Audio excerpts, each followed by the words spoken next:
as you know, right, this is the quickest, most capable, fastest truck on the market for the off-road vehicles.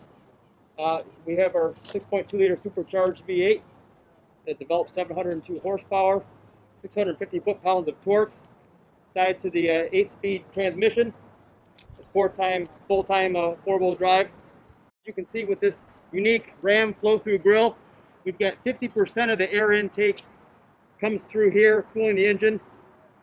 The other 50% goes to this functional performance hood scoop. These are powder-coated steel bumpers, unique tow hooks, unique skid plate to the TRX. These are AFL, advanced forward-looking, blacked-out LED headlamps. On this particular vehicle, it's a TR2 trim level. It has the body color door handles. In this mirror, there's also the 360 surround view cameras that's housed in here, as well as blind spot detection. I forgot to note up here the optional forward-facing camera that's on this vehicle, as well as the front and rear park assist. Here's your ID clearance lamps, which you need to have by law, anything over 80 inches wide. Again, the vehicle is 88 inches wide, 8 inches wider than a normal Ram 1500. This particular vehicle has what's called our technology group. That is, inside that is the head-up display, a digital rear-view mirror. Along with it, you'll see unique LED rear chimsel center high-mounted rear stop lamp. Again, 18 by 9-inch wheels come standard, but there's also bead lock capable wheels that are optional as well.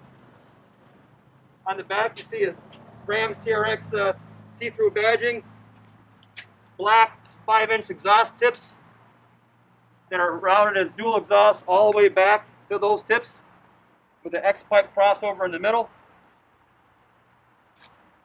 One more I think I wanted. Oh, the underslung spare is actually full size and matching. It is an exact duplicate of this wheel, or in the case of beadlock wheels, it'll be a beadlock wheel as well. Not shown on this vehicle, but you have an optional bed-mounted spare tire carrier. So you can take that undermount spare, put it in the carrier inside the bed.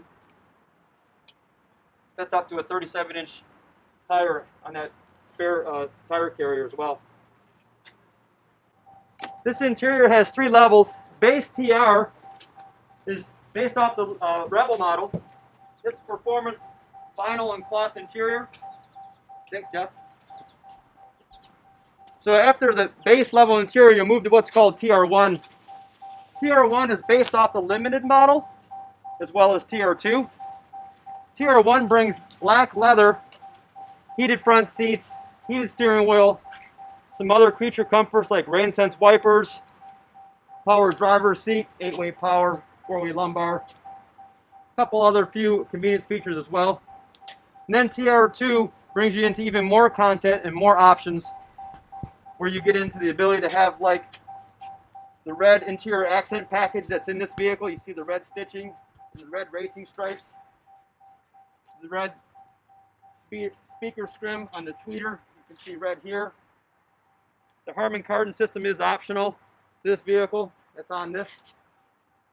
Also on this vehicle is the carbon fiber package.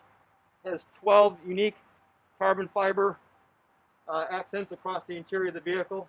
You can see some on the door trim panels right here and then throughout. Also, from a performance standpoint, on the inside, you've got aluminum paddle shifters. You have performance pages, race options, and there's 8 drive modes plus valet. Jeff will get into some of those details a little bit later. A unique instrument cluster with a lit TRX badge. The 12-inch radio with navigation is standard on the vehicle. Optional dual pane sunroof.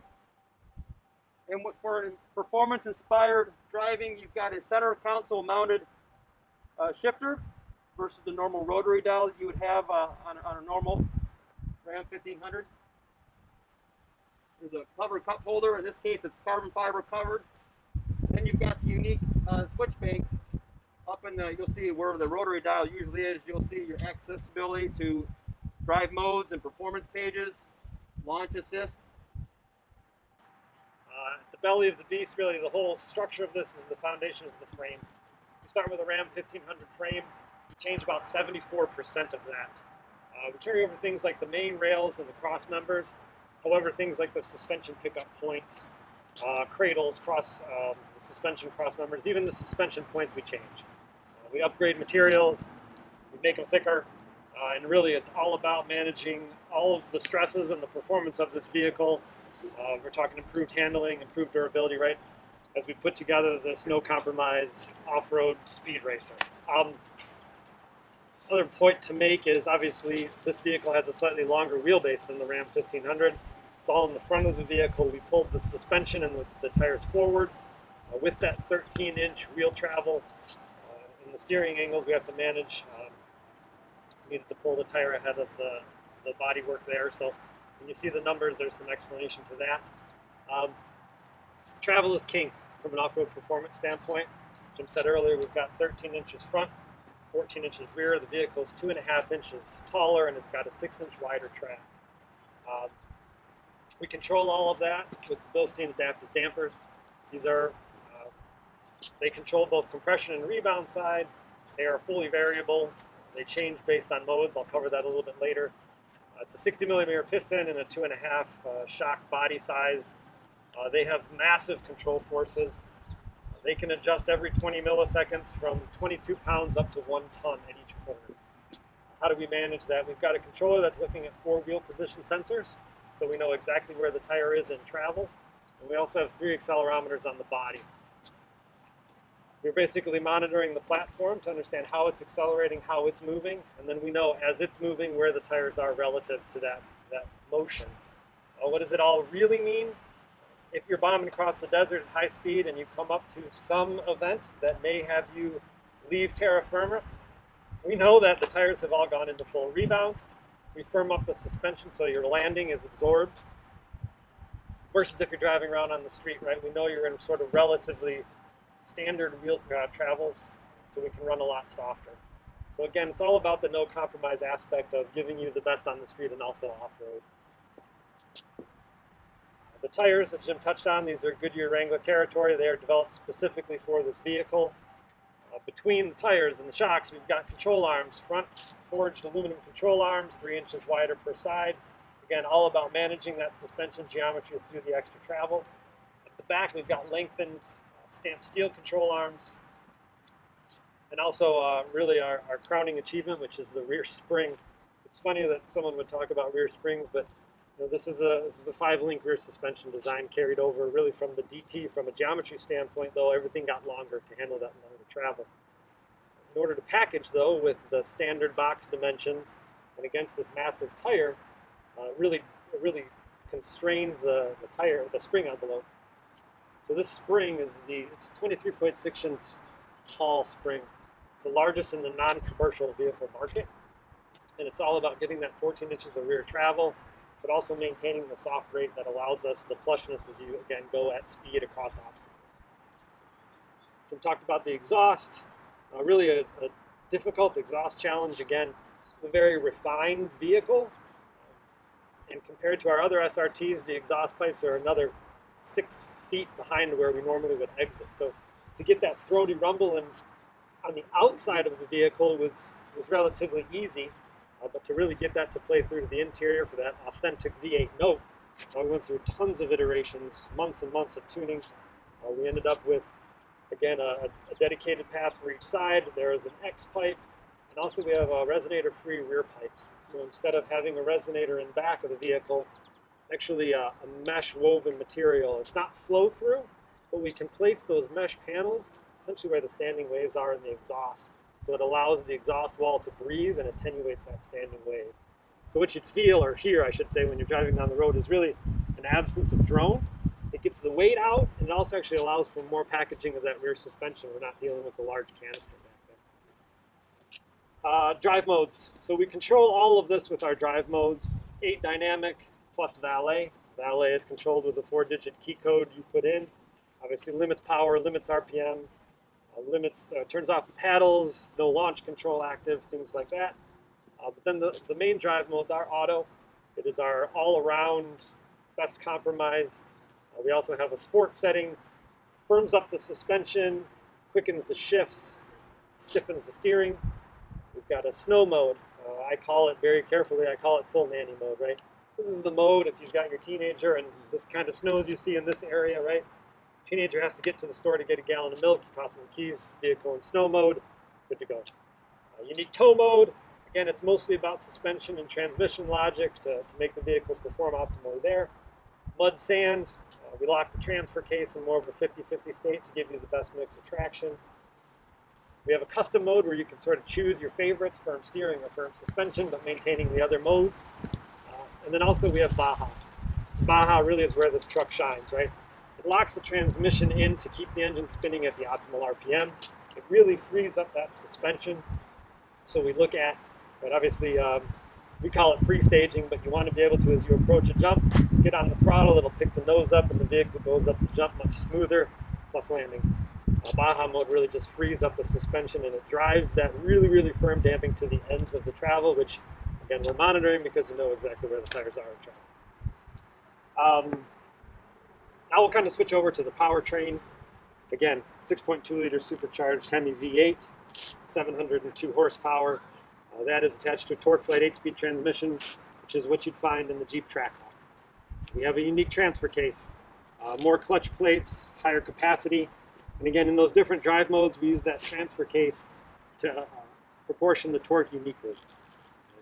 Like I said, mud and sand, it's 50-50. Snow, it's 50-50. But as we start moving to the wilder modes like Baja, it adjusts to more of a 20-80 split. It's fully active, it's variable, but that's kind of the target range of torque split to give you that rear drive feel when you're in the loose stuff. Makes the vehicle much more pointable with the throttle. At the front, we've got what we call a ball spline half shaft. Again, with the massive travels, we have a plunging joint in the shaft section of the front half shafts. At the rear of the vehicle, we have the Olympiad cousin to the Dana 60. We call it, it's the M250. And it's actually in a full float rear axle. So what that means is we essentially have a unit bearing, just like you have with the front of the car, bolted to the ends of the rear axle tubes. What it allows for is more load, more durability. You don't actually have that shaft with the hub flange flexing out at the end. The hub flange is bolted, it is short, it is solid right to the axle tube. And it allows the shaft to float freely. Much more durable, dependable design when you're talking about maximum performance. As far as the engine is concerned, some people asked earlier, why only 702 horsepower? With that longer exhaust, obviously there's some restriction, but also from a performance standpoint, we wanted to make sure in all of the environments this vehicle would operate in, that we had optimal airflow to the engine.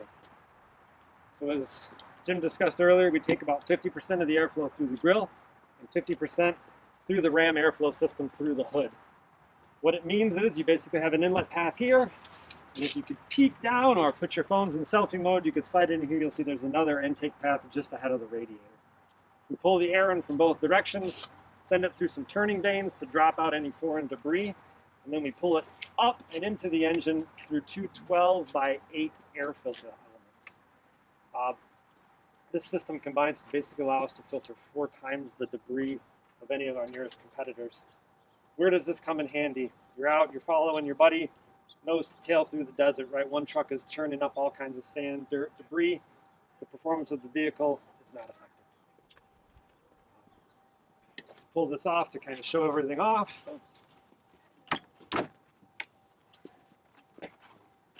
So you can sort of see the footprint of the air filters, and you can see a little closer to the path, both coming from the back and the front. Also to the side here is the airbox drain.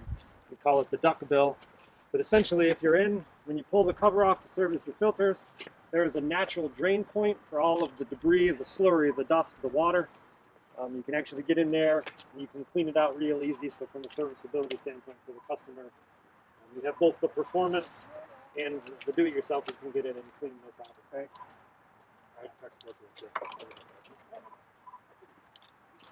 So with those systems in place, there is in fact a slight power loss, but again, for the environment we expect this vehicle to be running in, it was certainly worth the trade-off.